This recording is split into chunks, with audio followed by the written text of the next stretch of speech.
Allez, c'est parti, bienvenue à tous dans votre émission The Let Luc Money Show, bienvenue.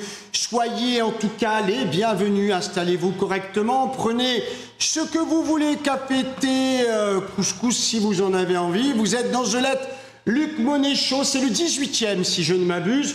Ce The Let Luc Money Show, nous sommes le mardi 2 février 2021. Et on va parler du plongeon des marchés, on va en parler.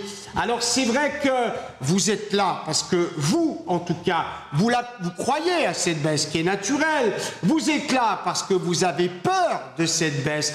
Vous êtes là parce que vous la voulez, cette baisse. Vous êtes là parce que vous savez qu'elle est inéluctable. Et c'est important qu'on puisse en parler, ça c'est clair. Première chose, bien évidemment, partagez le lien de l'émission maintenant. N'hésitez pas à liker si vous aimez en tout cas l'émission ou si vous aimez le concept de l'émission. Elle va être énorme cette émission en tout cas. Merci d'être aussi nombreux. N'hésitez pas encore une fois à partager cette émission. Elle est nécessaire en tout cas cette baisse. Ce plongeon va être nécessaire pour entrer dans les marchés. J'ai voulu une émission d'ailleurs extrêmement hétéroclite, vous allez comprendre en tout cas des pans entiers des marchés financiers s'attendent à chuter, on va en parler, ce qui va donner des opportunités à des pans entiers de nouvelles valeurs ou de nouvelles opportunités. En tout cas, Luc, tu dis que tout va tomber et tous les indices montent, tu deviens fou. Non, absolument pas. Je ne vais pas te dire qu'il tombe quand il tombe, ça n'a absolument aucun intérêt. Je vais en tout cas laisser les méga pros of the nice of the universe, of the world en tout cas le faire. Eux, ils t'annoncent effectivement que le marché baisse quand il est déjà bien bas et que le marché remonte. Mais ça, tu sais, j'ai pas besoin de te le rappeler. Moi, ce qui m'intéresse, c'est de voir les choses avant qu'elles se produisent, bien évidemment, pas quand c'est trop tard. On va en parler en tout cas tout de suite. Avant toute chose, c'est fou de voir encore les tourmenteurs sur le web nous parler des actions du Moyen-Âge, en tout cas. À croire qu'il faille, en tout cas, encore acheter des vieilles valeurs, des vieilles actions. Ils se donnent du mal, ils s'autoproclament les monuments de l'analyse technique. Je vous jure que c'est réel. Non mais attends, tu l'as vu, toi, le Dow Jones à 30 000? Il ne me semble pas que tu l'aies vu, le Dow Jones à 30 000. Alors, un peu d'humilité, s'il te plaît. Pour vous prouver que ces gens ne sont rien sans vous et que ce qu'ils disent ne vaut absolument rien si vous ne les écoutez pas. Autant d'ailleurs que moi, quand je vais au restaurant, que le restaurateur me dit que le repas que je vais manger est fait maison, j'ai voulu vous montrer que la logique d'investissement est simple à adopter. Dans cette émission, je vais vous parler de mon analyse, de mon point de vue, ça n'engage que moi, sur les marchés dits indices, mais aussi crypto-monnaie. Léo qui est à côté de moi, on viendra à en parler, ça c'est clair. Je vais vous montrer en tout cas aussi que tout ça, vous pouvez le voir par vous-même et que bien souvent, ceux qui parlent à tort et à travers viennent parasiter votre esprit d'analyse. Je vais surtout faire intervenir dans cette émission plusieurs personnes. D'abord, on aura Daris avec nous. C'est un novice, un débutant, mais il est passionné, il a une logique imparable. Il a bossé pour vous, il vous a préparé toute une explication sur sa vision des marchés financiers. On parlera après avec Oussama qui nous donnera l'état de santé des banques. Puis viendra Adem, étudiant en master de finance de marché, donc c'est quelqu'un qui connaît son sujet et qui nous a préparé un dossier fabuleux. Puis enfin viendra Bertrand, docteur Bertrand, nous allons l'appeler, passionné d'investissement qui nous a trouvé des pépites en devenir, des actions incroyables à surveiller et il connaît parfaitement son sujet. Vous savez donc que c'est une émission qui va peser bien évidemment lourd dans le domaine de la bourse et de la finance. Les temps ont changé. Avant, tu te faisais démonter par ton broker CFD. Maintenant, c'est toi qui en fumes ton broker CFD. Avant, les market makers truandaient les marchés. Maintenant, les petits porteurs défoncent les hedge funds avec l'aide de Robin des Bois. C'est pas que du second degré, c'est une réalité. Avant, les algorithmes étaient réservés à une élite. Maintenant, il y a Genius Station, algorithme poussé par l'intelligence artificielle pour tous ceux qui veulent prendre des décisions instantané en temps réel, sans écouter la mère chouchoucou te raconter des balabala ou un pseudo-pro changer de boîte à chaque fois qu'il se trompe, et bien évidemment te faire des vidéos sur une valeur qui devrait exploser, qui le lendemain fait moins 14 ou moins 15%. Ah mais il a dit un truc juste ce mec. Il a dit qu'en fait pour trader, il fallait trader l'argent dont tu n'avais pas besoin. C'est pas faux, il a raison. Sauf que moi j'ai besoin de tout mon argent bien évidemment. Alors, je sais pas trop là où il voulait en venir, mais même l'argent que tu investis sur les marchés, bien sûr, tu en as forcément besoin. Alors, combien ils gagnent les abonnés Genius? Combien cette semaine ils ont gagné? Les marchés, je ne sais pas si vous les avez vus, sont très durs en ce moment. Ils sont très compliqués. Ils sont tellement compliqués qu'à la limite, Genius s'en sort bien, mais nous, on a véritablement du mal à trouver le sens. On se dit tout, Genius trouve, nous on la suit désormais, bien évidemment. On a, si on peut voir mon écran, réalisé 51 opérations. Alors tu as compris que j'allais pas moi cliquer 51 fois pour acheter et vendre. Tu l'as bien capté ce truc-là. Le temps moyen d'opération, c'est 1h12. Le temps moyen de trading, c'est-à-dire le temps moyen où l'abonné reste devant l'écran, c'est 2h32. On a fait de notre côté, en tout cas, 7h25 d'émission. 90% des abonnés disent et déclarent gagner. Ça, c'est quand même un score assez incroyable. Il y a 90% des gens qui cliquent sur « j'ai gagné » et ils disent combien ils ont gagné. 50% déclarent réaliser plus de 30 points par jour. Je ne sais pas si tu réalises que c'est que 30 points par jour. 30 points si tu es à 5 balles le point parce que tu as un petit compte à 1005, c'est quand même régulièrement 150, 200 balles en l'espace de 2 heures. C'est quand même magnifique. Je ne te parle pas de ceux qui ont 10 000, 100 000, 200 000 euros, eux s'éclatent encore plus. 20% déclarent réaliser plus de 10 points par jour. 10% déclarent aussi réaliser plus de 20 points, 10% réaliser moins de 10 points et 10% déclarent perdre, bien évidemment, sur la période. Tout le monde était apparemment sur place pour regarder Genius aujourd'hui. Les résultats des opérations, on a bien fonctionné sur les currencies, 110 points, les commodities, 57 points, les cryptos, 118 points, les futurs, 208,50. Et d'ailleurs, si je ne m'abuse, je crois que Léo va vite mettre le graphique, comme je lui ai demandé, de l'Ethereum ici à gauche. On doit avoir des positions qui continuent de tourner. Tiens, petite astuce, si vous voulez voir les positions se clôturer dans la Genius, vous pouvez rester sur le site genius-station.com. Je pense que Charlotte va vous mettre en dessous le lien genius-station.com et là vous aurez toutes les positions qu'on ferme au fur et à mesure. Vous pourrez les vérifier, elles seront notées en temps réel. Tout ce qu'on ferme, évidemment on ne va pas te donner ce qu'on ouvre parce que sinon il n'y a plus d'intérêt à t'abonner à Genius, mais on va te donner ce qu'on ferme et tu vas voir, tu vas les voir défiler en temps réel, hein. Il n'y a pas de décalage, on ne fait pas ça le samedi ou le dimanche. Nous, on est en live. Hein. Pour ceux d'ailleurs qui viennent d'arriver, il faut savoir que Genius, c'est du trading live, 24/24, 7 sur 7 dans la télé spécifique à Genius. YouTube, c'est rigolo, mais il y a une télé sérieuse. Il y a la Genius TV, bien évidemment, du matin 8h30 jusqu'au soir, parfois 20h, même 21h, en trading live. Tout au long de la journée, hein, on va parler d'actions, on va parler de futurs, on va parler de forex et on va parler bien sûr de tout ça. Ma cravate est mal placée, c'est pas grave, c'est fait exprès, c'est la fin de journée, c'est le Friday wear, tu vois, comme ça au moins c'est réglé. Stratégie sur tous les assets, futurs, cryptocurrencies, commodities, actions, etc. Auto-trade, bien sûr, outil de décision exclusif et de gain massif, c'est l'objectif. Analyse de tes performances en temps réel, application mobile, bien évidemment exclusive, bref, tout ce dont tu as besoin pour réussir à faire du gain. Quand tu vois ce qu'elle sort, tu te dis qu'elle c'est un truc de malade. Ce qu'elle sort, elle crache, hein. Elle crache directement l'ordre qui va pas, donc elle te sort un petit -2, c'est pour rigoler. Elle te sort 58 points sur le Bitcoin contre USDT, 1 point d'eau, 9 points d'eau, 4, 10, 13, 25, 6, 1. Et tout ça, tu le reçois en temps réel. Comme ça, c'est réglé. Alain qui nous dit, est-ce que je peux trader le penny stock avec Genius? T'as mieux que ça. Reste bien avec nous. On va te donner plein de pépites. Je voulais juste vous dire un truc. On est tellement content de vous donner autant de résultats qu'on va vous faire ce soir une offre exclusive uniquement valable dans le temps de l'émission.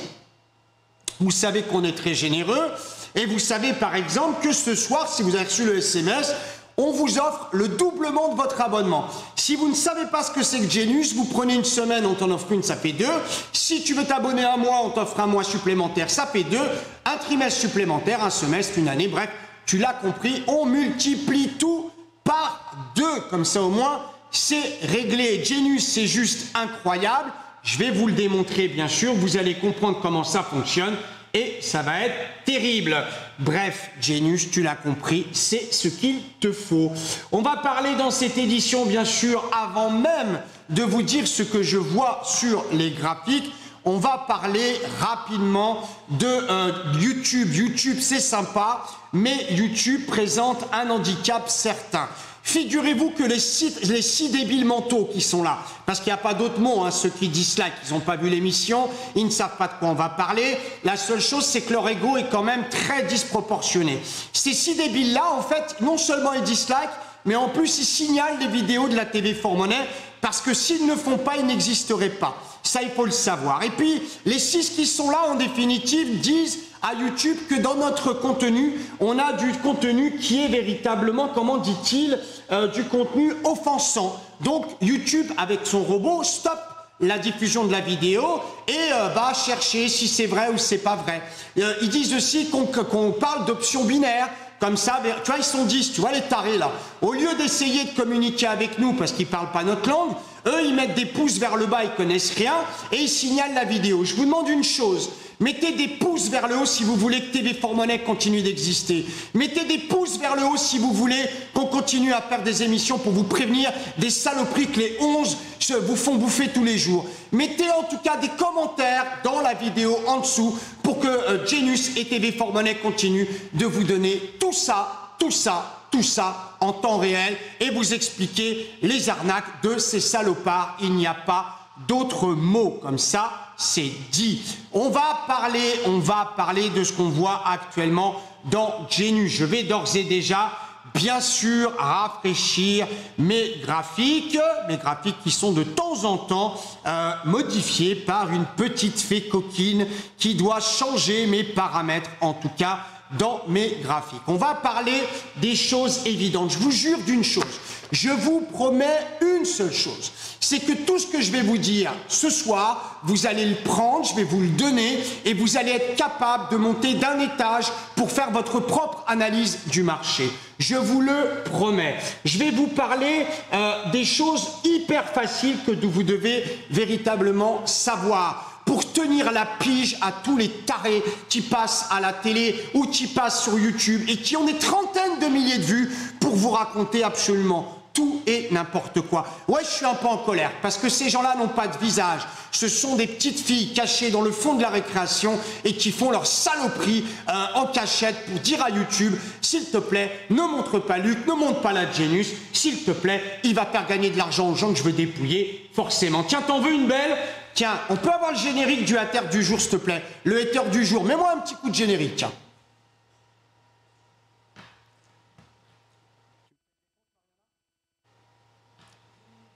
C'est bon le générique ou est-ce qu'on peut l'avoir le générique? Allez, si on l'a pas, c'est pas grave. On l'a. Ah.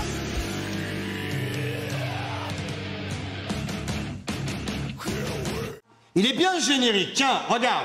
Le débile du jour. Alors lui, je l'avais déjà montré il y a un moment. Écoute bien. Tu te souviens de Nabila qui venait de voir et qui disait « Vas-y, achète le Bitcoin !» Il y a 3 ans, tu t'en souviens d'elle. Elle est ce qu'elle est, elle est même pas débile, elle est même moins débile que celui dont je vais te parler. En fait, elle a dit ça il y a 3 ans, quand on était à 19 920 ou un truc dans ce genre-là, enfin bref, on était très haut sur le Bitcoin. Quelques semaines après, le Bitcoin tombait à 3200 $. Et là, aujourd'hui, le mec, il t'explique qu'en fait, tu as bien fait de l'écouter il y a 3 ans parce que aujourd'hui, le Bitcoin est à 32 000. Comme quoi, ils se foutent complètement de ta gueule. Mais ils font tous pareil. Hein. Mais c'est quoi encore ce taré, très sincèrement? Pendant que tu perdais 16 000 $, en fait, Lui, il y croyait encore et il te disait t'inquiète pas, ne t'inquiète. Alors c'est qui ce mec? C'est un marabout? C'est un sorcier vaudou? Il y a un truc qui va pas. Maintenant que le Bitcoin est à 34 000, il va te dire que tu as bien fait de l'écouter.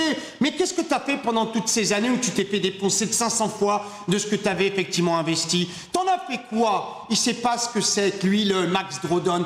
Il sait pas effectivement que pendant ce temps-là, tu aurais pu acheter d'autres choses, que tu aurais pu profiter peut-être de la vie, ou que tu aurais pu investir sur un Nicolas, sur un Tesla, et que son truc, il aurait pu se le mettre où je pense, et qu'il aurait pu aller voir ailleurs. Faites attention, sincèrement.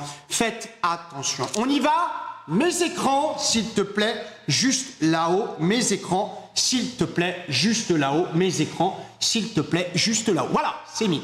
On va d'abord étudier le gros, celui qui fait normalement la loi. Ils sont deux à faire la loi sur les indices. Je vais vous parler des indices, mais mes collaborateurs viendront vous parler, bien sûr, des actions, et en particulier certaines que vous ne connaissez sûrement pas, mais qui vont crever tous les records. Bien évidemment, le docteur Bertrand, on va l'appeler docteur Bertrand. Oui, on a un docteur. Ah, c'est Doc Eddie Fool. On a docteur Bertrand en fin d'émission qui viendra nous parler en tout cas de ce qu'il voit et des pépites et des secteurs qu'il faut pouvoir privilégier. Restez avec nous, vous allez voir, ça va vous plaire, ça c'est clair.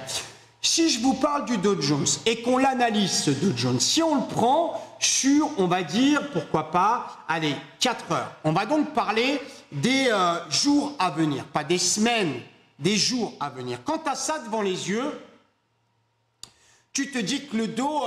c'est juste une folie. Voilà, c'est juste une folie. Le Dow explose tout, le Dow monte et on a un plus haut précédent sur le Dow qui est à 31 189. Note-le, 31 189. On est à 30 671, ce qui est plutôt pas mal. On n'est pas loin du high score, ça c'est clair. Mais j'ai un problème. Alors, quand on dit les marchés vont plonger, je voudrais d'abord relativiser. Il faut savoir que quand on disait il y a 3, 4, 5, 10 ans que les marchés plongeaient, on s'attendait à une baisse de l'ordre de 25-30%, un peu comme au mois de mars. On n'en est pas loin, sauf que maintenant les 30%, ça pique pas, ça fait même pas mal. Alors à quoi on doit s'attendre dans les heures qui arrivent? Plutôt les heures qui arrivent. Bien sûr que les indices peuvent progresser, évidemment, mais tenez-vous prêts. Pourquoi? Parce que quand tu as un Dow à 30 672 sur une unité de temps 5 minutes et que tu as son prix moyen, si vous avez lu ce livre-là, vous savez de quoi je parle, qui se trouve exactement à 200 points en dessous. C'est-à-dire qu'en fait, on est en excès de prix de 200 points. Déjà, tu sais que tes 200 points, entre maintenant, demain ou après-demain, tu vas te les manger. Ça, c'est quasiment évident. Si le Dow continue de monter tel qu'il monte là, c'est sûrement parce que sur le DOM, tu as des espèces d'extraterrestres qui envoient des 500 lots. Alors si tu connais le Dow aussi bien que moi, tu sais que le mec qui envoie 583 lots, sans même faire exprès, sans même... 583 lots là-haut, ce mec-là n'a qu'une seule volonté, c'est de te pigeonner. Il est en train de te faire croire qu'on va battre des records, mais forcément, le Dow a besoin de respirer, sinon il ne va pas être achetable. Donc le prix moyen, si on peut revenir sur mon écran s'il vous plaît là-haut, le prix moyen du Dow annonce la couleur. 200 points en arrière. Mais si c'est que 200 points, Luc, ça va aller. On ne va pas avoir mal. Sauf que, quand tu tires le Dow un peu plus loin, c'est-à-dire que tu cherches à regarder, cette fois-ci, entre maintenant et la fin de semaine, ce qui est plutôt pas mal, tu regardes les niveaux importants. Et là, tu t'aperçois que tu as 29 200 points. Et 29 200 points, ça t'emmène à 26 000 points. Ah bah là, ça commence à piquer. Là, on est bien d'accord. Tu laisses pas 200, tu laisses déjà 1000, 2000, 3000, 4000. C'est une nécessité. C'est quelque chose qui doit arriver. Mais c'est pas quelque chose qui va te piquer parce que si tu es averti, que tu connais les niveaux majeurs, forcément, tu te feras pas mal. Certains peuvent m'opposer au moment où je parle à me dire, Luc, t'es gentil, mais tout ça, bien évidemment, ça fait partie du mouvement quotidien du Dow de perdre 200, de reprendre 300, de perdre 1000 et de descendre de 5000. Moi, je veux bien tout ce que tu veux, mais je vais quand même expliquer à la personne lambda qui a acheté avec ses petits sous une petite action que si jamais le Dow se pète la figure, ne serait-ce que de 300 ou 500 points, elle va le sentir passer. Alors, la logique voudrait que tu entendes de la part de ton conseiller of the World of the Universe que tu dois garder ta position. Sauf que si tu gardes ta position, tu vas louper toutes celles qui vont exploser dont on va te parler à la fin de l'émission. Et en plus, tu vas stresser en permanence parce que c'est quasiment impossible aujourd'hui de faire du long terme. Tu l'as bien compris. Tu ne peux pas gagner 1000 aujourd'hui et perdre 2500 demain, reprendre 1003 le lendemain. C'est impossible. Il va falloir apprendre à arbitrer correctement vos opérations. Est-ce qu'on peut faire de l'achat à long terme, Luc? Vos questions, il y en a plein. Oui, on peut, mais tu t'engages pas. C'est-à-dire qu'en fait, tu surveilles l'opération, tu vas l'acheter ras la caisse. Il y a des secteurs spécifiques, je vais t'en parler avant la fin de l'émission. Il y a des secteurs spécifiques pour ça. Tu l'achètes pas cher, elle explose, t'en profites. 1. Le dos est beaucoup trop au-dessus, bien évidemment, de son prix moyen. 2. Le drawdown est énorme. C'est-à-dire que clairement, le drawdown explose tout. La descente est capable de chuter de 200 ou 300 points, de remonter juste après. Autant te dire que là, en ce moment, ce qui va faire tomber les marchés, c'est la guerre ouverte entre les institutionnels et les petits porteurs. Vous l'avez tous entendu. La guerre est ouverte entre les zinzins et les particuliers. C'est clair. Il y a 700 types qui se sont dit on va acheter l'action GameStop. Jusque-là, font ce qu'ils veulent. Ça s'est soi-disant passé dans un site de communauté, Reddit en tout cas, qui est très connu et qui est très gros. Hein, c'est vraiment déjà le gros site. Clairement, les deux hedge funds qui étaient engagés short sur l'action GameStop dégagent leur position. Le titre explose. Mais si tu regardes bien, en ce moment, quand tu regardes GameStop, à combien est la valeur? Moins 36%. La valeur récupère bien évidemment son excès. Pourquoi tu me regardes avec tes gros yeux Moins 50% sur la valeur, me dit Léo. Léo qui suivait GameStop. Je me suis arrêté moi ce midi. Moins 36%. Tu calcules si tu as mis 1000 balles sur GameStop. Fais le calcul de ce qui te reste à la fin de la journée. C'est juste impossible. D'ailleurs, tiens, l'AMF publie, c'est rare, l'AMF publie des chiffres. Vous êtes 1 400 000 actionnaires en France. Vous êtes 400 000 de plus en un an en ayant acheté des actions au plus bas. Bravo, félicitations. Ce qui veut dire qu'il y en a pas mal qui ont compris que quand on est au plus bas, on ne peut que remonter. Et aller au plus bas, c'est nécessaire forcément pour pouvoir remonter. En tout cas, GameStop, c'est du livre bleu ce qu'ils ont fait. Hein. C'est monté très fort et ça redescend. Ils sont attaqués les mêmes sur l'argent, le silver. Ça explose de 16% et puis ça redescend. Mais attention, le silver, c'est pas GameStop. Le silver, c'est ce qu'on appelle le papier et le métal. Et tu as un spread entre les deux. Si le papier vaut plus cher que le métal, ton papier va redescendre en vitesse grand V. Si le métal vaut plus cher que le papier, lui, va monter. Pour ceux qui tradent le silver sur les contrats à terme, marché futur, vous regardez bien sûr, non pas le contrat, simplement le contrat en cours, mais des contrats sur des échéances, bien évidemment, rapides. Bref, pour l'histoire, Reddit, le site par lequel tout est parti, qui n'y sont soi-disant pour rien. Ils disent qu'ils n'y sont pour rien du tout. Ils disent que c'est la faute à Robin des Bois. Bah oui, un broker qui s'appelle Robinhood, tu l'as compris, il n'est pas là pour aider les professionnels, mais au contraire, les dézinguer et aider les pauvres petits actionnaires. Ce qui est très bien d'ailleurs. Hein.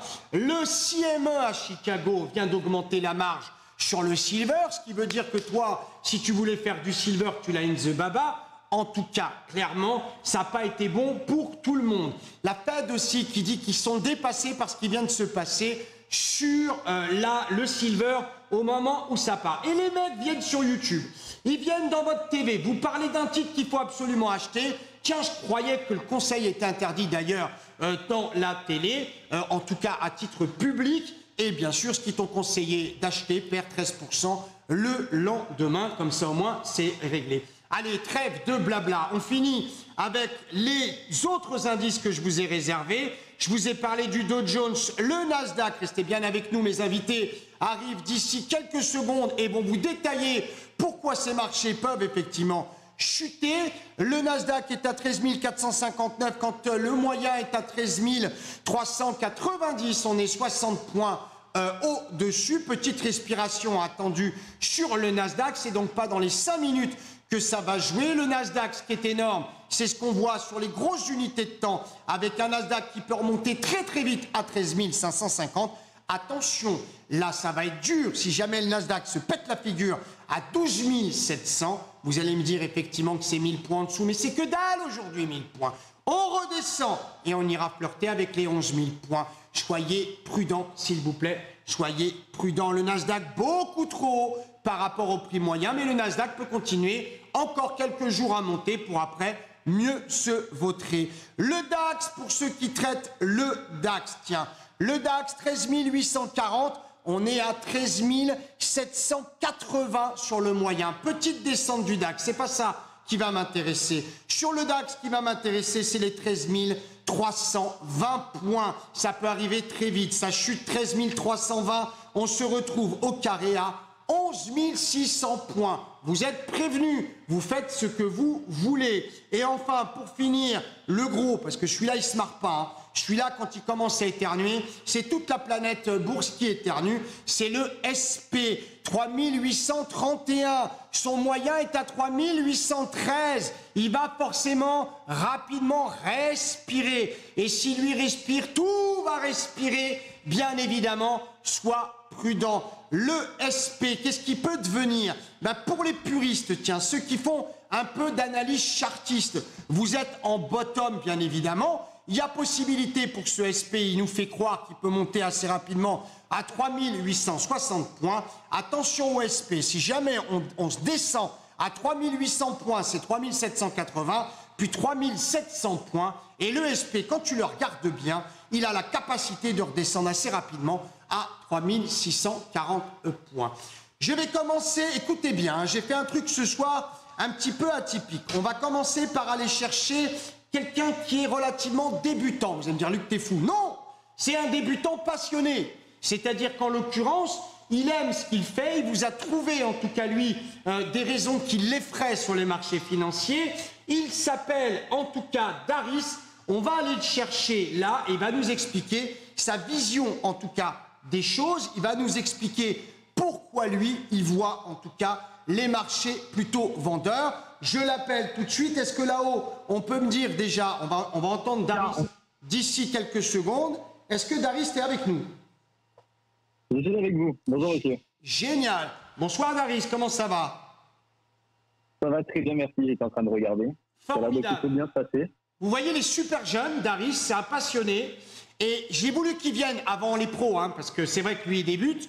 J'ai voulu qu'il vienne simplement pour que vous puissiez écouter ce que dit un débutant, un novice, je crois que Daris, je ne me trompe pas, sur les marchés, quand véritablement il a envie d'investir. Voilà ce que lui, il voit. On t'écoute, Daris. Alors, le premier point, pour moi, qui ferait une baisse importante du marché, c'est le niveau de valorisation, qui est très important en ce moment du marché d'actions. Alors, attends, comme il faut voir sur le premier... Attends, Daris, est-ce qu'on l'entend bien? Vous m'entendez bien? Est-ce que tu peux parler un petit peu plus fort, Daris? Oui, bien sûr. Voilà. Donc, vous m'entendez bien là? Là, je suis à fond. Mariana, est-ce que c'est bon de ton côté? Est-ce que c'est bon? Allez, génial, Daris, on t'écoute. Parle bien fort. Parfait. Donc, le premier point, c'est que le niveau de valorisation est très important du marché actuel d'actions. Comme on peut voir sur le graphique, aujourd'hui, nous sommes à des niveaux de valorisation plus hauts qu'avant la crise des subprimes 2007-2008. La seule fois où nous avons atteint un niveau de valorisation plus élevé sur ces 100 dernières années, c'est pendant la bulle .com, ou la bulle Internet, si vous préférez, à la fin des années 90. Ce qui veut dire, Daris, que tu es en train de regarder ce qui s'est passé au moment de la crise Exactement. et tu compares à aujourd'hui. Mais est-ce qu'on peut comparer, Exactement, est-ce qu'on peut comparer, Daris, les deux périodes, considérant que à l'époque, les marchés évoluaient de manière plutôt... Est-ce qu'on peut avoir Daris, s'il vous plaît, à côté de moi, là-haut? Daris, à l'époque, on avait une volatilité qui était importante, mais pas autant qu'aujourd'hui. Quand tu parles de valorisation, on est bien dans le prix que cote le marché par rapport à une cote réelle, en définitive, de la valeur. Exactement, exactement. C'est ça. Et moi, je pense qu'en ce moment, le marché il est surévalué Et au contraire, ce qui me permet, donc en faisant cette comparaison des précédentes crises, des courbes, ou plutôt la direction des courbes des précédentes crises avec le cours d'action actuel, ça permet de montrer que ce qui s'est passé avant, ça peut effectivement se reproduire tellement le marché en ce moment il est haut. Et ça peut, comme vous le dites, comme la volatilité est plus importante. Ah, ça a coupé. J'ai plus de son. Est-ce qu'on peut me dire si on entend Daris? Alors, ça a coupé. On va le reprendre tout de suite. Voilà, on va le reprendre tout de suite. Voilà, Daris, t'es avec nous? Je suis avec vous. Voilà, c'est pas grave, ça a coupé. Daris, il nous faut des chiffres. Donne-nous des chiffres. Donc, on va continuer. J'ai un deuxième graphique. Donc, comme je l'ai dit, on est à des niveaux de valorisation bien plus hauts qu'avant de la crise de 2007-2008, comme on peut voir sur le premier graphique. La seule fois où on avait atteint ce niveau de valorisation, c'était dans la bulle intérieure de 2000. Donc, sur le deuxième graphique, on peut voir que le niveau de Qu'est-ce que c'est que ce graphique que tu nous montres? Alors, ce graphique-là, il permet donc historiquement de faire un lien entre le niveau de valorisation des indices boursiers et leur performance sur 10 ans. Jusque-là, on est bon? Alors oui, est-ce qu'on peut revoir là-haut le graphique, s'il vous plaît? Mettez juste le graphique, qu'on puisse comprendre. On t'écoute, Daris. Donc, sur celui de gauche, on remarque qu'il y a eu des années, en effet, où le marché a enregistré une performance le graphique, là, de s'il vous plaît, 20%. remettez-moi le graphique. On voit pas le graphique de Daris là-haut. Toujours pas. Voilà, on t'écoute, Daris. Donc, sur le premier graphique de gauche, on peut voir que le niveau de valorisation ne peut pas nous indiquer la performance exacte sur un an. C'est pas régulier. Il y a eu des années, en effet, où le marché a enregistré une performance de 20% et d'autres années où le marché a enregistré une chute de 20%. Par contre, ce qui est très intéressant, c'est sur le graphique de droite, où on peut voir la performance sur 10 ans avec le niveau de valorisation actuel. On peut remarquer sur le graphique que plus le niveau de valorisation est important, plus la performance sur 10 ans est faible. Et donc inversement. Plus le niveau de valorisation est faible, Daris, tu es en train de nous expliquer que plus la valorisation est importante et plus les marchés descendent. Exactement. C'est énorme ce que tu es en train de nous dire, c'est assez contradictoire. Normalement, une valeur qui prend effectivement de la valorisation, les marchés... Non, vous m'avez mal compris. Et plus le niveau de valorisation est important, plus la performance sur 10 ans sera faible. Et inversement. D'accord. Plus le niveau de valorisation sera faible et plus la performance sur 10 ans sera importante. Bon. C'est ça que je suis en train de dire. Ouais, ok. Et donc, on y est. Bon, bah oui, on t'écoute. Alors, t'en viens au moment de nous dire quoi, alors? Tout ça pour montrer qu'il y a 10 ans, on était dans le même cas de figure. Tout ça pour montrer qu'en fait, en ce moment, le marché, il atteint tellement des hauts sommets qu'on se dit, oula, qu'est-ce qui se passe? C'est un excès. Et en fait, c'est cet excès, d'ailleurs, si vous avez lu ce livre-là, vous pourrez peut-être le comprendre. C'est un excès qui fait qu'il peut chuter prochainement, parce qu'il est en surévaluation. Et d'ailleurs, j'ai utilisé un indice pour le prouver. C'est le Buffett Indicator. Comme le niveau de valorisation ne permet pas de savoir pour l'instant, de savoir exactement quand la crise surviendra, j'ai utilisé le Buffett Indicator. Donc, c'est l'indicateur qui permet de comparer, mais non, excusez-moi. C'est un indicateur qui permet de... Ouais, vous m'entendez? Oui, très bien. Qui permet de comparer la capitalisation boursière d'un pays par rapport à son PIB. De voir le niveau de surévaluation. Et comment tu le lis alors? Comment tu le lis, ce graphique? Alors, moi, je vais vous faire une analyse du graphique, si vous le voyez. Si vous le voyez. Là, on le voit bien. Donc voilà, donc le plus souvent, donc cet indicateur-là, il est fait avec les États-Unis. Oui, donc on voit sur le graphique que... Buffett Indicator, c'est Warren. Hein. Warren Buffett, c'est ça. Et il est plus souvent utilisé avec le cours boursier États-Unis. Donc on voit sur le graphique que nous sommes à un niveau où le marché serait largement surévalué. D'accord. Donc pour toi, dans le même qu'est-ce qui va se passer? Il montre quoi, ce graphique? Pour moi, il montre que le marché est tellement haut que ce qui ne peut que se passer, c'est qu'il arrivera un moment où il devra se réguler. Voilà ce que je pense. Est-ce que c'est maintenant que ça va arriver pour toi, notre ami Daris? Bah là, actuellement, tous les cours, ils sont en train de monter. Donc je pense qu'on n'est pas encore arrivé au niveau du sommet de la bulle spéculative. Et ça, pour moi, pour ma part, avec mon expérience personnelle, j'arriverai pas à prévoir exactement quand, et je pense que c'est plutôt difficile. Mais par contre, ce qui est sûr, c'est qu'on est en train de créer une bulle spéculative qui est prête à exploser. Bon, voilà l'analyse de Daris, elle est simple mais elle est redoutable. Merci beaucoup Daris pour être avec nous. Daris qui débute mais qui a une analyse extrêmement intéressante. On est trop valorisé par rapport à la valeur réelle d'un pays, du PIB, d'un marché. On est beaucoup trop cher. Et le fait d'être trop cher, la notion de trop cher est importante parce que quand c'est trop cher, t'achètes pas. Exactement. Absolument. Merci Daris, passe une bonne soirée. Merci à vous, bonne soirée à vous. Bye bye. On va aller chercher un autre collègue. Tiens, on va aller chercher Oussama. Vous le connaissez, Oussama? Oussama, je lui ai demandé qu'il s'intéresse aux banques. Parce que s'il y a un secteur dans lequel actuellement on ne comprend pas trop ce qui se passe, c'est le secteur bancaire. Et on se dit que sincèrement, les banques jouent un rôle très important. Alors Oussama, les banques, ça dit quoi? Bonsoir Luc, bonsoir à tous, j'espère que vous allez toutes et tous très bien.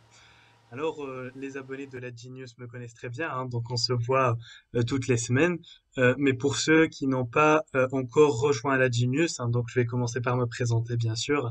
Je m'appelle Oussama et je suis responsable de l'émission Banque et Finance dans la Genius, hein, donc c'est une émission qui explique les actualités et les mécanismes bancaires, les mécanismes macroéconomiques et financiers, bien sûr, afin de comprendre au mieux le monde de la finance et ce qui se passe autour de nous, bien sûr, tous les jours.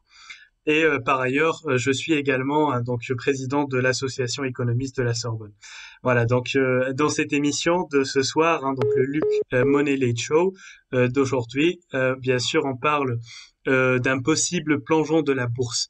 Hein, donc on se demande si on est dans une bulle financière généralisée peut-être parce que on a récupéré peut-être trop rapidement les niveaux d'avant-crise sur les marchés financiers d'avant février.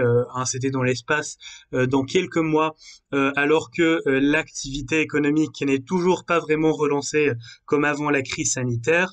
Hein, donc il y a toujours des couvre-feux, il y a toujours des confinements, etc. Et voilà, en France, par exemple, les restaurants sont toujours fermés, etc. Et donc, on se demande si l'économie vraiment est à ces niveaux d'avant-crise, hein, donc peut-être pas. Et on se demande également si cela est juste gonflé artificiellement. Et bien sûr, on se demande la question sur les banques. Hein, donc, quel est l'état de santé des banques, bien sûr, et comment vérifier qu'elles soient en très bonne santé. Donc, vous aviez lu peut-être dans la presse certainement des articles liés aux effets Covid-19 sur la finance. Hein, donc, des articles comme par exemple la BCE qui s'inquiète de la fragilité des banques européennes et des faillites des entreprises, etc. Hein, on le voit un peu partout dans Le Monde, dans les Échos, dans l'Express, ou bien que les banques maintenant sont en train de supprimer des milliers et des milliers d'emplois. Hein, donc c'est ce qu'on peut voir dans plusieurs articles comme Le Figaro, etc., dans plusieurs journaux.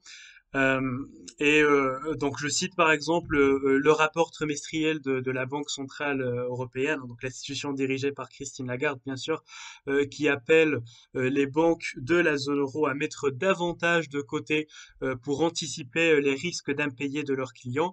Hein, donc, elle peut même craindre un scénario du pire, hein, donc avec surtout une accélération des faillites des entreprises, ce qui peut entraîner à son tour, si vous voulez, un affaiblissement des banques. Hein, donc, je cite le vice-président de la BCE, Louis de Guindos, qui dit nous avons évité une crise de liquidité, mais le risque est que cela se transforme en crise de solvabilité. Et donc, on se demande bien sûr la question encore sur la santé des entreprises, des banques, pardon, et on se dit est-ce qu'elles peuvent tenir le coup? Et donc ça, c'est mon premier point. Hein, donc j'ai envie de vous rassurer et de vous dire que les banques sont par définition fragiles. Hein, donc il y a deux économistes très très reconnus, hein, donc Diamond et Divbik, qui depuis les années 80 bien sûr ont été les premiers auteurs à fournir un peu une explication formalisée, hein, donc du service de liquidité que les banques offrent à leurs déposants et du caractère relativement instable des contrats de dépôt bancaire qui en découlent, etc. Que la banque, enfin le métier concret de la banque, c'est de transformer le risque, hein, donc d'avoir des liquidités de court terme et de les prêter sur un plus long terme. Hein, et donc cet article-là, qui date de 1983, c'est l'article le plus célèbre de l'économie bancaire. Et donc cet article essaye de dire justement que les banques sont par définition fragiles, puisque c'est ça leur métier. Hein, donc elles sont dans une fragilité absolument permanente. Donc ça, c'est le premier point. Maintenant, vous allez me dire, ok, mais comment on peut éviter ça? Est-ce que cela c'est évitable? Est-ce que les banques ou bien les gouvernements, etc., peuvent faire en sorte que les banques soient moins fragiles, hein, donc, et la réponse, bien sûr, c'est oui, et ça peut se faire à travers la réglementation financière. Hein, donc, on connaît tous bien sûr les accords de Bâle, hein, donc les accords de Bâle qui sont des accords de réglementation bancaire signés en Suisse, bien sûr, dans la ville de Bâle, et qui sont élaborés par le comité de Bâle. Ou bien le comité de Bâle sur le contrôle bancaire exactement, hein, donc en anglais le Basel Committee on Banking Supervision, donc le BCBS, et donc les accords de Bâle bien sûr, ou bien ce comité, hein, donc c'est un forum où sont traités de manière régulière, hein, donc 4 fois par an exactement, des sujets relatifs à la supervision bancaire, relatifs à la réglementation bancaire, etc., comment solidifier le bilan des banques, et donc voilà, ce sont des accords, et ce comité est hébergé donc par la BRI, hein, donc la Banque des règlements internationaux, qui est elle-même à Bâle. Et donc, ces accords visent bien sûr à garantir un niveau minimum de capitaux propres afin d'assurer une certaine solidité financière des banques, tout simplement. Hein, donc, et ça date depuis les années 80 aussi, hein, donc en même temps que Diamond et Deep. Le BAL 1 est signé en 1988, je crois. Ensuite, BAL 2, qui renforce les premiers accords, encore une fois, est mis en place entre 2004 et 2008, pendant la crise des subprimes, hein, mais on a vu que ça n'a pas marché, et c'est pour cela qu'il fallut les accords de Bâle 3 qui ont été publiés fin 2010, bien sûr, et leur mise en place a été prévue entre 2012 et 2019. Et en quoi ça consiste concrètement, ces accords de Bâle? Eh bien, tout simplement, ce sont des ratios. Hein, donc, ce sont des ratios pour chaque capital que la Banque centrale ne doit pas dépasser. Hein, donc, ne doit pas être en dessous de cette limite. Hein, donc, c'est ce qu'on appelle des required capitals. Il peut y avoir, par exemple, le common equity tier, le additional tier, etc. Et il peut y avoir des buffers. Hein, donc, des buffers pour des banques qui sont des banques too big to fail. Hein, donc, c'est-à-dire des banques qui sont systémiques, la BNP Paribas par exemple, et d'autres grandes banques, hein, donc les plus grandes banques du monde de la finance. Hein, il y a toujours une liste actualisée des banques too big to fail, et donc voilà, les accords de Bâle font en sorte bien sûr que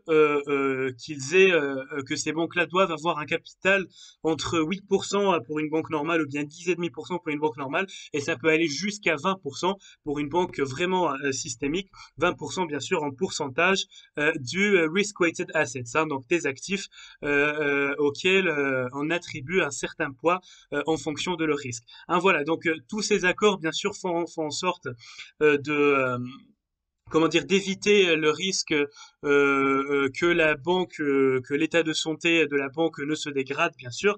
Hein, concrètement, elles peuvent faire en sorte qu'une banque, par exemple, puisse tenir des sorties de liquidité, etc., pendant une durée d'un mois à peu près. Hein, c'est-à-dire que, par exemple, s'il y a la crise et donc la banque, s'il n'y a plus d'entrée d'argent, donc la banque doit être en mesure de payer ses clients, bien sûr, et de les redonner leur argent jusqu'à un mois.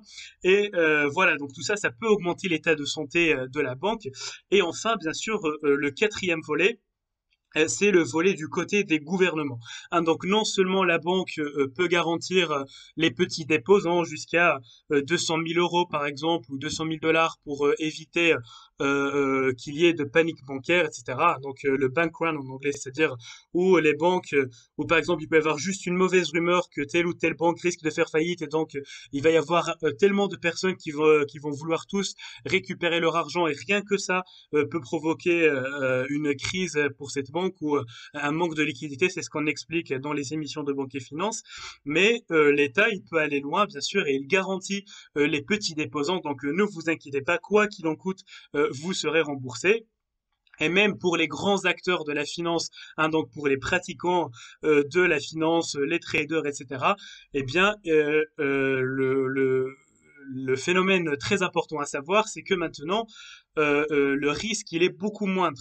Pourquoi? Parce que depuis la crise des subprimes, il y a quelque chose qui a révolutionné un peu comment on voit le risque en finance. Hein, donc c'était le quantitative easing de 2007-2008 avec la Fed, avec Bernanke, etc., avec Mario Draghi. Hein, donc on a vu que à chaque fois où ça se passe mal, il va y avoir la BCE, il va y avoir les banques centrales, un peu le pompier de dernier ressort, qui va venir et qui va sauver les banques, qui va sauver les établissements financiers. Hein, donc c'est exactement ce qui a été après la faillite de Lehman Brothers. Hein, donc dès que Lehman Brothers a fait faillite le lundi 15 septembre 2008, eh bien on a vu maintenant que les banques, ils ont fait un peu la grève, ils veulent plus financer l'économie, etc. Ils ont peur, et donc maintenant, et on a vu ce que ça a causé en 2008, et maintenant les États, bien sûr, ils essayent de rassurer les banques et rassurer le système financier. Hein. Donc chaque fois où ça se passe mal, bien sûr, il y aura des injections de liquidités. Il y aura bien sûr des expansions budgétaires des États, et c'est ça ce qui contribue bien sûr à la diminution généralisée du risque de tous les actifs. Hein, donc c'est exactement qui peut expliquer par exemple ce qui s'est passé pendant la crise du Covid. Pourquoi on est monté aussi vite, à part des analyses sur la productivité. Hein, j'ai lu des analyses qui disaient justement que la productivité des salariés, des travailleurs va augmenter parce que la crise nous a permis de basculer très facilement vers le technologique, etc. Mais de façon générale, on voit qu'il y a une réduction de risque généralisée. Et donc c'est ça ce qui fait que les banques peuvent toujours rester solides, peuvent toujours tenir bon, même si c'est artificiellement le cas, même si les déposants, bien sûr, les créanciers, les prêteurs et les empruntants ne peuvent pas forcément payer ce qu'ils doivent à l'échéance. Mais voilà, mais on voit qu'il y a toujours ce phénomène que les États, bien sûr, et que les gouvernements sauvent les banques de cette façon.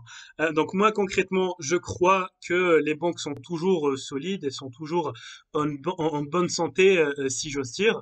Mais est-ce que ça va durer longtemps? Est-ce qu'on va indéfiniment renflouer les banques, hein, etc. Est-ce qu'il va toujours avoir des bailouts? Hein, donc ça, c'est ce qu'on va voir par la suite. Voilà, merci à tous d'avoir suivi un petit peu cette petite explication sur l'état de santé des banques. Merci à Luc, bien sûr, pour sa question. Et je vous invite, bien sûr, à suivre toutes ces analyses et ces actualités qu'on fasse sur Banque et Finance. Hein. Donc, abonnez-vous à la Genius, bien sûr, on fait ça toutes les semaines, on fait ça tous les jours. Et je vous invite vivement et je vous recommande de nous rejoindre si ce n'est pas le cas. Et je souhaite à toutes et tous une excellente soirée. Voilà, merci à tous et à la prochaine. Merci beaucoup à Oussama qui est avec nous tout le temps dans la Genius TV. Voilà, en même temps, je suis avec le prochain invité qui s'appelle Adem, je vais vous en parler. Je voudrais vous montrer rapidement, pour finir l'analyse sur ces marchés complètement ahurissants, je voudrais vous montrer simplement ce qu'on voit sur Genius en ce moment. Regardez, ça c'est un graphique Genius, hein, c'est une exclusivité Genius avec les alertes qui sont notées.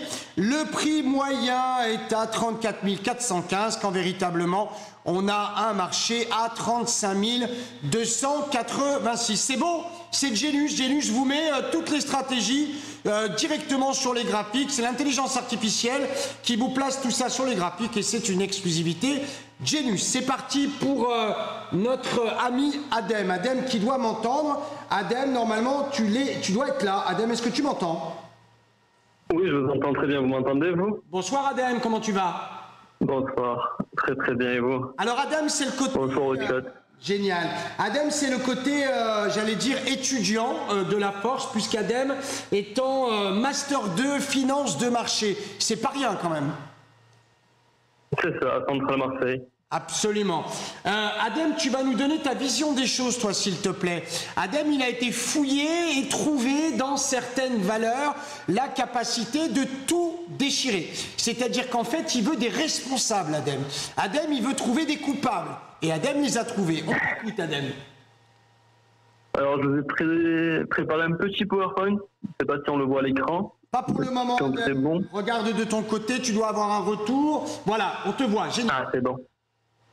Alors j'ai essayé de trouver en premier les leaders du S&P pour ensuite prédire la suite, donc trouver, comme a dit Luc, les responsables. J'ai préparé un petit sommaire qui sont les leaders. Ensuite, j'ai fait une analyse fondamentale de ces leaders et un petit spoiler. Il y a la liste des leaders avec Apple, Microsoft, Amazon, Facebook et Tesla. Et enfin, j'ai conclu. Ensuite, tout d'abord, je présentais en premier qu'est-ce que le S&P. Je ne sais pas si tout le monde dans le chat sait ce que c'est. Normalement, oui, mais c'est bien de faire un petit rappel. Le S&P, c'est un indice basé sur 500 grandes sociétés cotées sur les bourses américaines.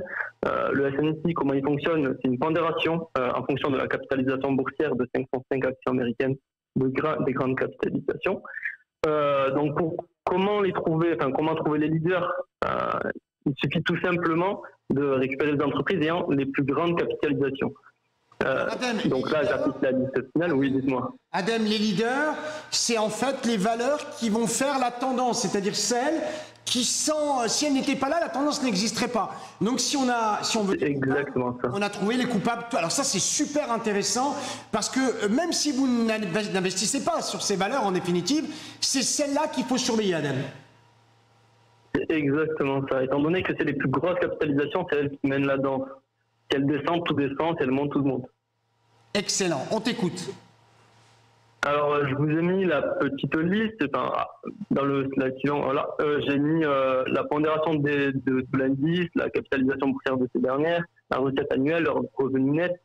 La liste, on la connaît du coup. C'est Apple, Microsoft, Amazon, Facebook, Tesla. Tesla, c'est le petit nouveau. Il est entré le 21 décembre 2020, si je ne me trompe pas. Et il est arrivé directement en 5e position du classement. J'ai calculé la corrélation de ces dernières avec le S&P et le Nasdaq. Pour le Nasdaq, j'expliquerai pour lui plus tard. On voit que Apple est totalement corrélé avec le S&P, 0,86, Microsoft, 0,66. Ensuite, c'est dégressif jusqu'à Facebook. Puis Tesla, petite valeur aberrante plus, étonnante qu'aberrante en fait. Car Tesla 0,89. Donc autant corrélé, voire plus corrélé que Apple, le géant américain. Et pour valider ce chiffre-là, j'ai repris le Nasdaq. On voit que Apple 0,94, puis Tesla 0,79. Donc ça confirme bien que Tesla a un poids énorme, que ce soit dans le S&P que dans le Nasdaq. Puis ensuite, je suis parti. Même encore maintenant, est-ce que tu as cherché à savoir pourquoi Tesla était aussi major sur les marchés américains? Pourquoi Tesla, effectivement, a autant de poids sur les marchés? C'est quand même pas la vente de véhicules électriques, faut pas déconner, quoi. Non, je suis parti faire l'analyse fondamentale pour essayer de comprendre pourquoi. En premier, on élimine la vente de véhicules électriques de par l'analyse fondamentale. Puis ensuite, on essaye de comprendre par la suite. Je vais en premier commencer par Apple, si vous me le permettez. La suite, la liste logique. Alors, commençons Apple. Je vous ai mis les points capitaux. Le chiffre d'affaires qui a une tendance haussière. On voit qu'il passe de 265 à 274 milliards normalement, en millions. Donc oui, 274 milliards.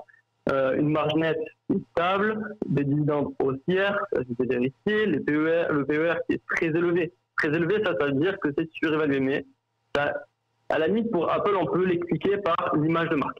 Pourquoi pas? La valeur entreprise sur EBITDA élevée se paye très cher. Ça, c'est sur les derniers mois, Apple se payait beaucoup trop cher, donc elle est surévaluée dans le marché. Sur l'analyse bilancielle, sur le prochain slide, on voit que la trésorerie nette est supérieure, est positive du coup. Le free cash flow qui est positif est haussier. Le ROE qui est très élevé est une tendance haussière, mais ça, on a quelques points. Apple ont une stratégie de rachat de titres.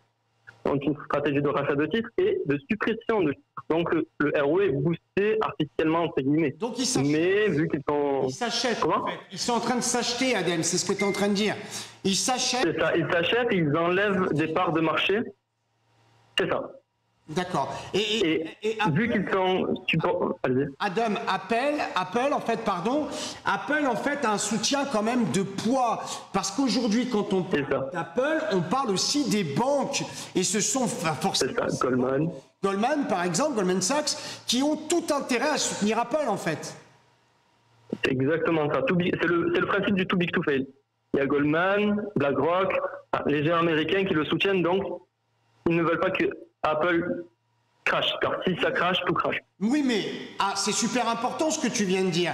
Oui, mais si jamais Goldman lâche Apple, pour une raison ou pour une autre, on sait qu'Apple est gourmand, Goldman est gourmand, deux gourmands sur une part de gâteau, à un moment, il y a forcément du sucre glace qui va voler. Donc on se dit que si un jour ils se chamaillent, c'est l'hécatombe. Exactement. Exactement. Et c'est les points sur lesquels je reviens tout du long avec Apple, Microsoft, Amazon, Facebook, Tesla. Et s'il se passe un petit problème, la bulle explose. Une étincelle, car ils sont en train de... une étincelle et ça pète. Exactement. Même si, en façade, pour l'instant, Apple reste correct. Mis à part le ROE qui est boosté artificiellement, le debt to EBITDA est relativement correct, donc elle peut rembourser ses dettes toute seule. Microsoft, si on prend, c'est de manière analogue, j'ai repris la même analyse plusieurs fois, on voit la même chose quasiment, sauf que eux ne font pas le boostage artificiel du ROE.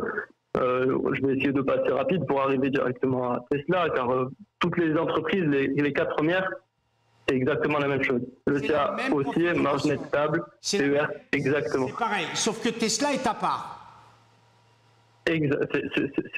Tesla, lorsqu'on arrive sur Tesla, on voit tout d'abord, juste si l'on regarde le compte de résultat, on voit le chiffre d'affaires, qui augmente. Il a une tendance haussière, pourquoi pas.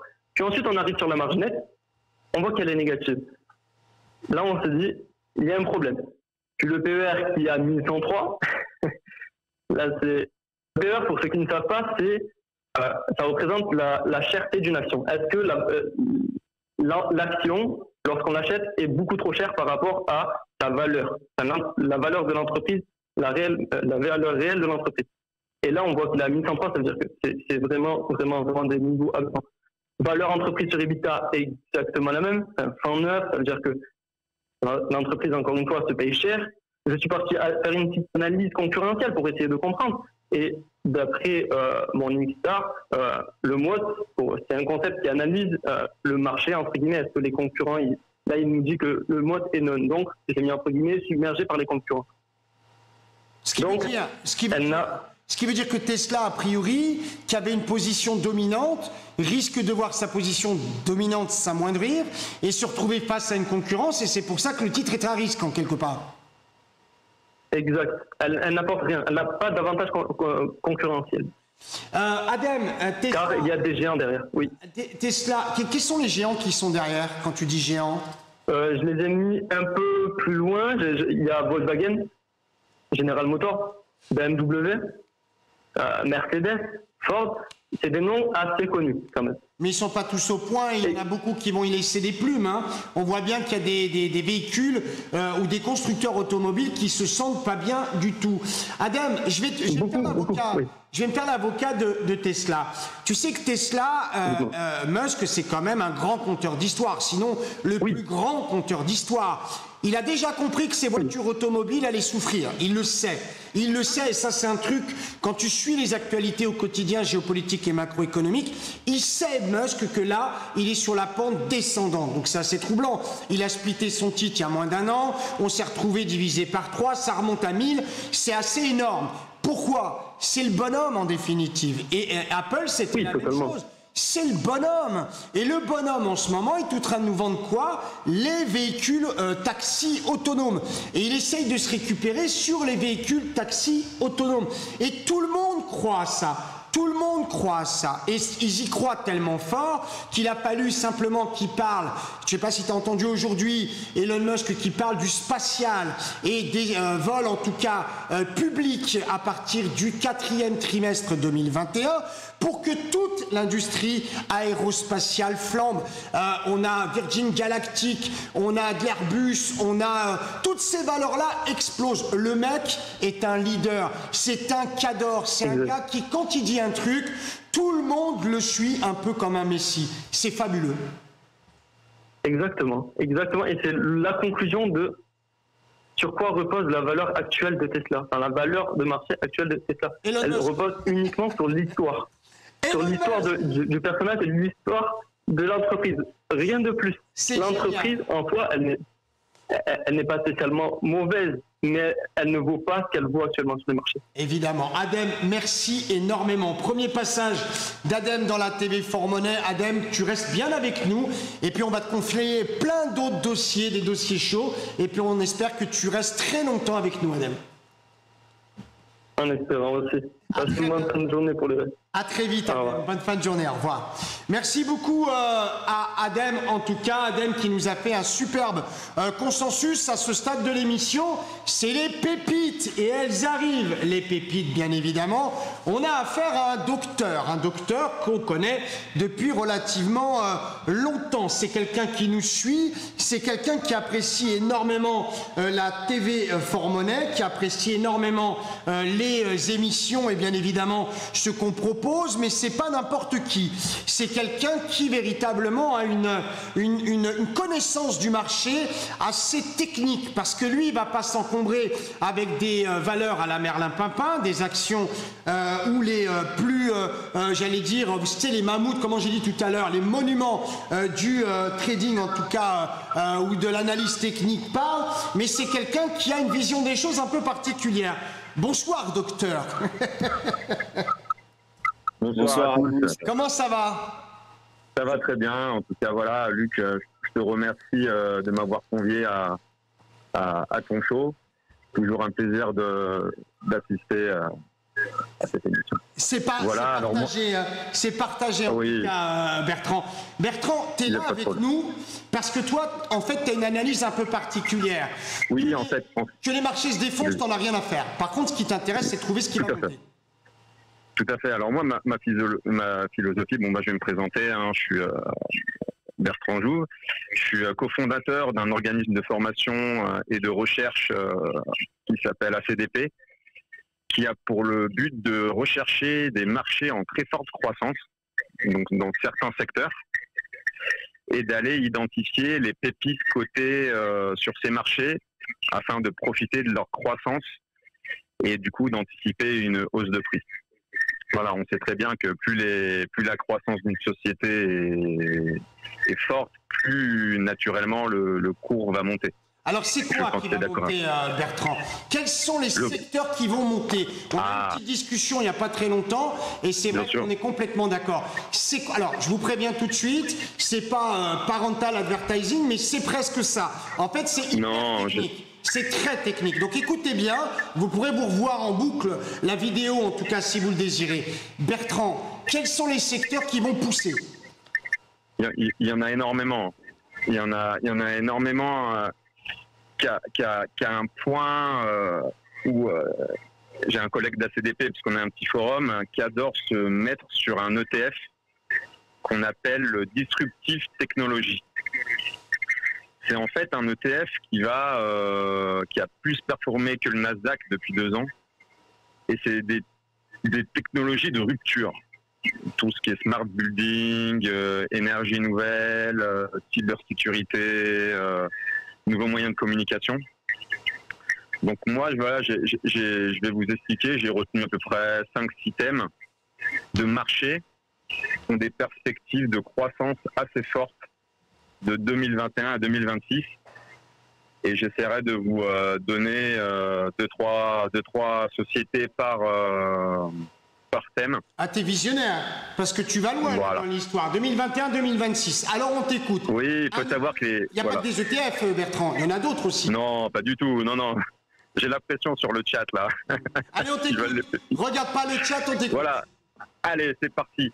Alors, je me suis renseigné sur un site américain qu'on appelle Market Research, qui fait des études de marché. Voilà, fait par les Big Four, KPMG, Deloitte, PwC. Alors, j'ai vu que le marché de la cybersécurité, 2021 pèse 156 milliards de dollars. Ils annoncent pour 2026 352 milliards de dollars, soit un quart ou ce qu'on appelle une croissance composée de 14,5 par an. Donc c'est énorme. Donc je pense qu'il faut quand même essayer de se... Est-ce que tu as de l'écho chez toi? Est-ce que tu peux couper? En fait, tu dois avoir quelque chose d'allumé. Est-ce que tu peux couper l'écran? Alors il a coupé carrément le téléphone. En fait, c'est son son qui est derrière, qui n'est pas très agréable. Bertrand, vous l'avez compris, c'est quelqu'un qui fouille partout et qui va nous trouver ce qui va bien. Il a eu du mal à partir, on va le récupérer dans quelques instants.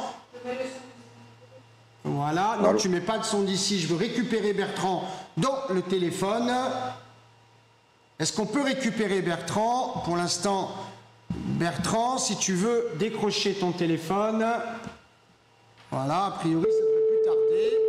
Voilà Bertrand.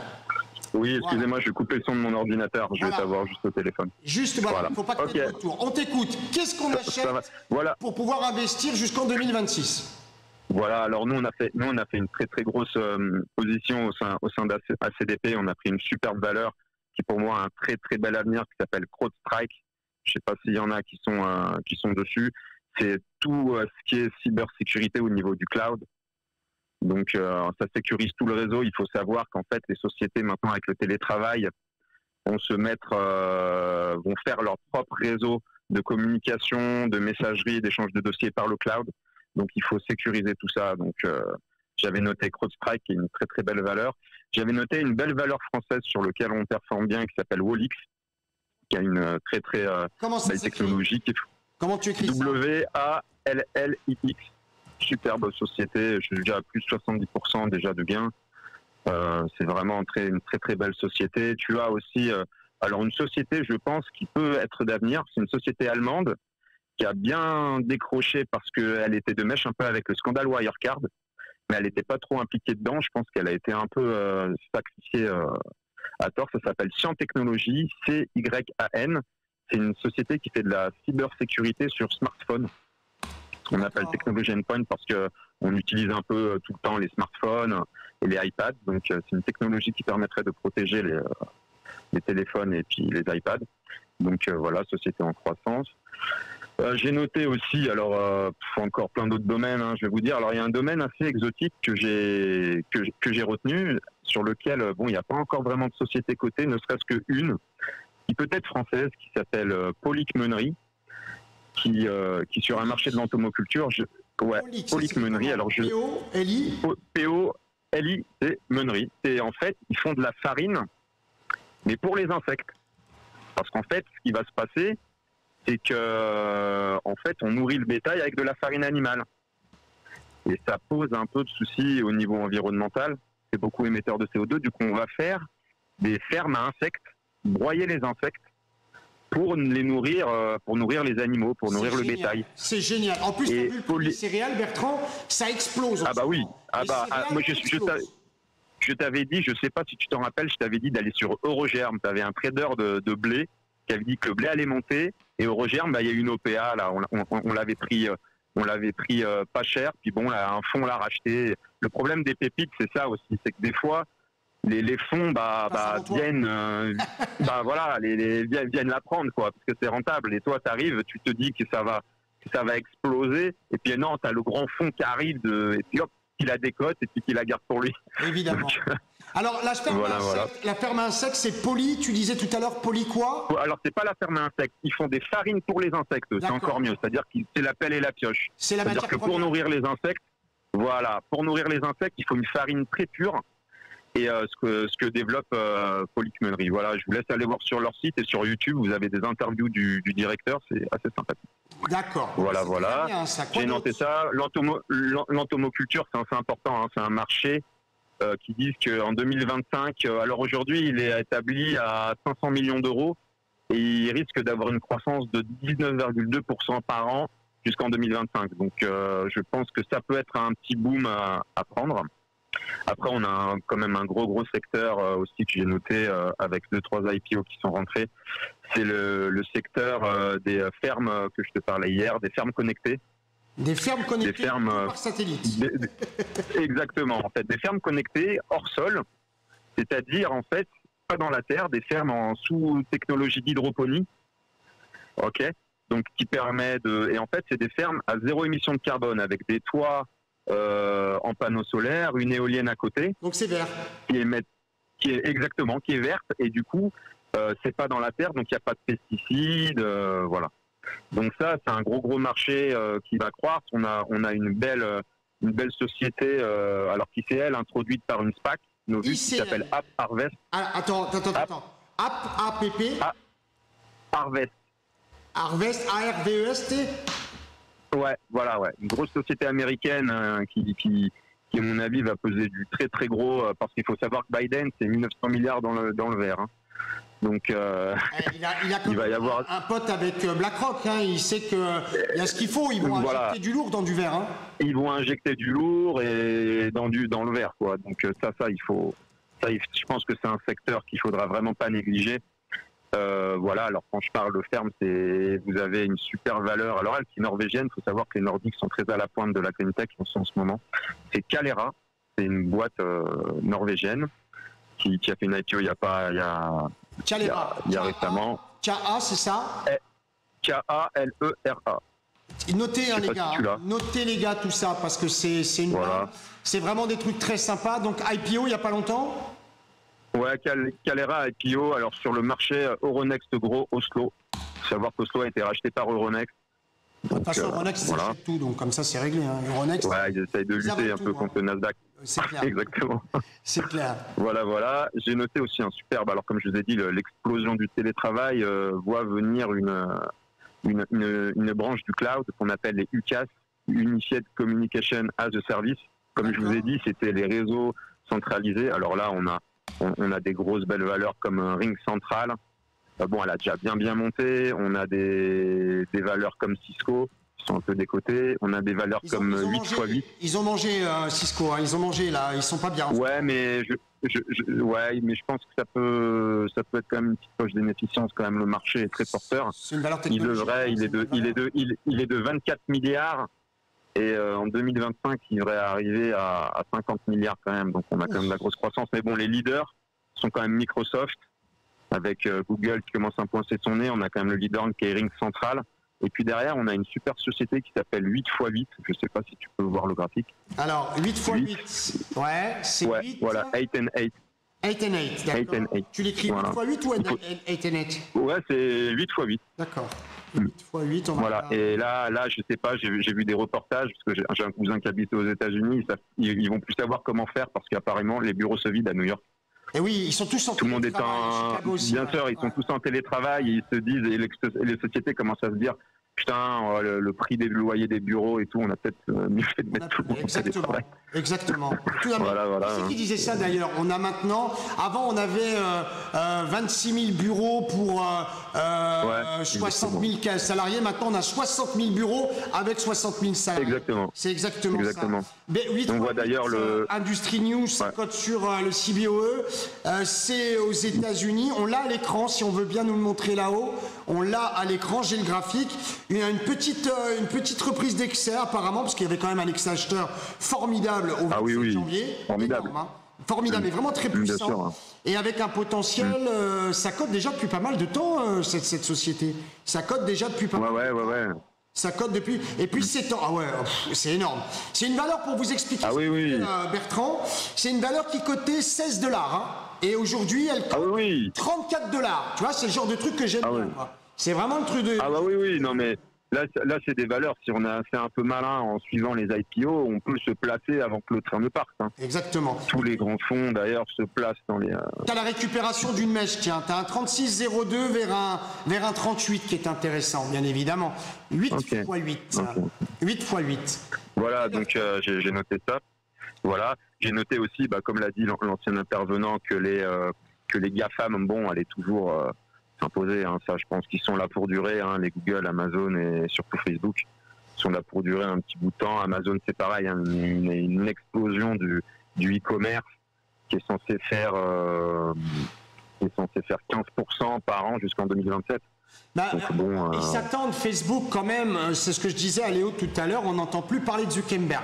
Donc il y a un truc qui va pas. Il est en train de préparer quelque chose, il sait ce qui est en train de se passer sur la crypto-monnaie, il sait qu'il a un pouvoir phénoménal, absolument. Ouais, phénoménal, devant tout le monde. Leader, ouais. Ah mais devant tout le monde, devant tous les gouvernements et tout. Donc on attend après lui. Bertrand, dernière question s'il te plaît. Est-ce que tu crois au secteur comme moi de l'aérospatial? Parce que moi, je suis à fond dans l'aérospatial en ce moment. Ah bah bien sûr, j'allais en parler d'ailleurs. J'ai encore plein d'autres domaines à évoquer, mais je pense que l'émission on va pas non plus trop durer, mais oui, c'est vrai que le secteur spatial qui est... On en fera d'autres. Ah, bah avec... je suis pas passé sur la RNM, je suis pas... Enfin, bon, j'ai encore plein sous le coude. mais c'est vrai que sur l'espace, oui, alors l'espace, c'est un domaine qui va... Je sais pas si vous imaginez, il y a un des plus grands fonds émetteurs d'ETF qui s'appelle ARC, qui a sorti un ETF espace, qui va sortir aussi qui a sorti déjà un ETF d'édition du génome aussi.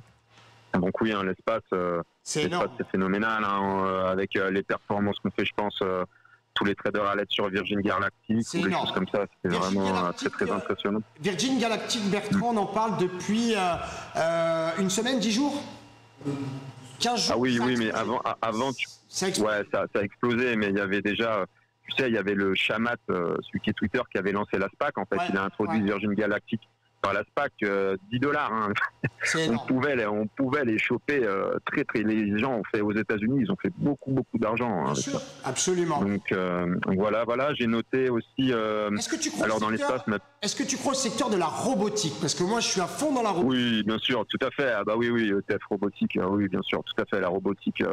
Oui, c'est des domaines extrêmement porteurs. Tout à fait, c'est un salarié, il n'y a pas de salarié, quoi. Tu vois ce que je veux dire? Pas de charge, rentabilité. Voilà, exactement. C'est la robotique que tu suis. Qu'est-ce qu'il y a comme valeur? La robotique, je l'ai pas suivi. Moi, si je m'orienterais par la robotique, je m'orienterais vraiment vers les semi-conducteurs. Là, j'ai vu le patron de ST Microélectronique qui disait qu'il y a une pénurie de semi-conducteurs tellement le monde va se digitaliser et les entreprises vont devenir 4.0 ou des choses comme ça. On parle de ST tous les jours. On parle de ST Microélectronique tous les jours. Il y a des belles valeurs comme ASML. Je sais pas si tu regardes ASML, c'est incroyable. T'as Bézi Industrie aussi qui fait les machines pour faire les semi-conducteurs. Alors c'est incroyable. Et là, on a fait une belle performance au sein du groupe ACDP. J'avais lancé un achat sur Calray. Je ne sais pas si tu vois, Calray, c'est un spin-off du CEA, du Comité de l'énergie atomique, qui fait des processeurs Coolidge à très haute fréquence. Quand je vous ai dit qu'il était technique, les gars, il faut s'accrocher maintenant, ceinture, et on y va. Voilà. Et là, tu regardes, il y a eu un break une ligne de coup, ligne de résistance, la valeur a éclaté. C'est très belle valeur. T'écris ça comment, Calray? K-A-L-R-A-Y. C'est français, c'est éligible PEA, même PEA PME. Excellent. Donc, en tout cas, c'était une belle valeur. C'était une super première émission. Je leur avais promis des... Ah oui, il n'y a pas de souci. T'as tenu parole. Tu reviendras nous voir. J'en garde sur le coude encore. Et juste pour la petite info, regardez si vous voulez aller... Allez, la dernière, si vous voulez aller voir du Star Wars, vous cliquez sur le site web et vous mettez Mynaric. M-Y-N-A-R-I-C. Génial. Et là, on va trouver. Et là, tu verras, tu regardes la vidéo, c'est de la communication par laser. C'est-à-dire qu'ils vont faire communiquer les satellites entre eux par laser. Le truc de malin. Donc, tu regardes, c'est la nouvelle. Je pense que ça va être la révolution. Il faut savoir que le marché des lasers, il y a eu de très très grosses découvertes de la technologie laser et ça va être un très très gros marché. Je te laisse regarder la vidéo. Médical, armement, tous ces trucs-là. Ouais, exactement, armement. Et surtout qu'ils vont, tu sais, ils veulent connecter la planète. Et l'avantage, c'est qu'en fait, la connexion par satellite, ça va pouvoir connecter les autres coins du monde assez rapidement entre les satellites, en fait. Tu connais la quantité de satellites qu'a envoyé SpaceX dans la dernière fusée? Oui, 143, ouais. Ça n'a jamais été fait. Ça n'avait jamais été fait auparavant. Mais c'est pour ça que je revenais un peu sur Musk. C'est énorme. Tu vois, je revenais un petit peu sur Musk. C'est quand même pas que du storytelling, quand même. Parce que je pense que, quand on arrive à... C'est un visionnaire. C'est un visionnaire, mais bon, quand on arrive à envoyer avec la même fusée 9 fois... plein de satellites, c'est qu'il n'est pas si quand même si storytelling que ça quand même. Non, ce que je veux dire par rapport à ça, et tu fais bien de le reprendre de toute façon, absolument. Oui. Ce que je veux dire, c'est que ce garçon, de toute façon, il te dit tout ce que tu veux entendre. C'est un il est hors norme. Des histoires, mais là où il a une qualité phénoménal, là où il est très bon, c'est qu'en fait, pour faire tout ce qu'il a envie de faire, il a besoin d'argent. Et comme il sait bien raconter les histoires, il récupère de l'argent. Exactement. Et les gens le suivent. Exactement. Et aujourd'hui, il emmerde tout le monde. Le gars lève le doigt, il te parle d'un truc qui est complètement à l'ouest. Il te parle de signal, paf, le truc explose. Tout ce qui commence par SIGN, tout explose. Il te parle du il disait que c'était le... Exactement. Il te parle du Bitcoin. Le mec, il est dans ses toilettes, il tweet Bitcoin, paf, le truc explose. Mais c'est des gens, si tu veux, ça dénote deux choses. La première, c'est que tout le monde a besoin d'un leadership, je regrette. Ils ont besoin d'être gouvernés, ils ont besoin d'avoir un mec qui les emmène, ça c'est la première chose. La seconde, les gouvernements font plus rêver, c'est clair. On a besoin d'un mec qui raconte une histoire. Et la troisième, ce qui est quand même dangereux, tu me l'accorderas, c'est que les mecs qui font la pluie et le beau temps, le jour où ils font la pluie, tu flippes quand même. Bertrand, on t'a perdu. On t'a perdu. On t'a perdu, Bertrand. Bertrand l'a perdu, c'est dommage. Est-ce qu'il est là, Bertrand, ou pas? Bertrand, ton téléphone. Bon, écoute, on t'a plus. Bertrand, mille merci pour ton intervention. On reverra Bertrand, en tout cas, rapidement. Tout le secteur de l'intelligence artificielle est touché de toute façon. Je vous rappelle que Genius est en levée de fonds. En levée de fonds, ça veut dire que vous pouvez acheter aussi de l'action de Genius, bien évidemment. Vous pouvez adresser, en tout cas, vos demandes d'information pour être pitché, pourquoi pas. 09 80 08 20 11. 09 80 08 20 11. Bertrand, le technicien de chez Technicien qui en connaît un rayon en tout cas sur ces actions de la nouvelle technologie, on le retrouvera rapidement, il sera dans d'autres émissions. Vous avez été plus nombreux qu'à la normale à regarder cette émission, s'il vous plaît, partagez, montrez à YouTube que le contenu de ces émissions est de loin l'un des meilleurs contenus bourse et trading qui existent sur YouTube, dites-leur que vous aimez, et à tous les abrutis qui disent le contraire, parce que ce sont des gens qui ne sont pas là pour aider, ce sont des gens qui sont là pour maudire, parce qu'ils n'aiment pas quand on dit les vérités. On ne changera pas. Fais ce que tu veux, Luc est debout, et la TV for Money continuera. Et si un jour tu veux tester Genius Station, tu feras un bond en arrière tellement Genius Station, c'est déjà l'investissement pour demain. Allez, je vous souhaite sur ce une bonne soirée, un bon dîner si vous n'avez pas encore mangé. Je vous retrouve demain matin dans la TV for Money. 8h30, ça commence. On commence par gagner. Bah oui, c'est Genius. Take care, choose, enjoy. Je vous aime. Ciao, bye bye.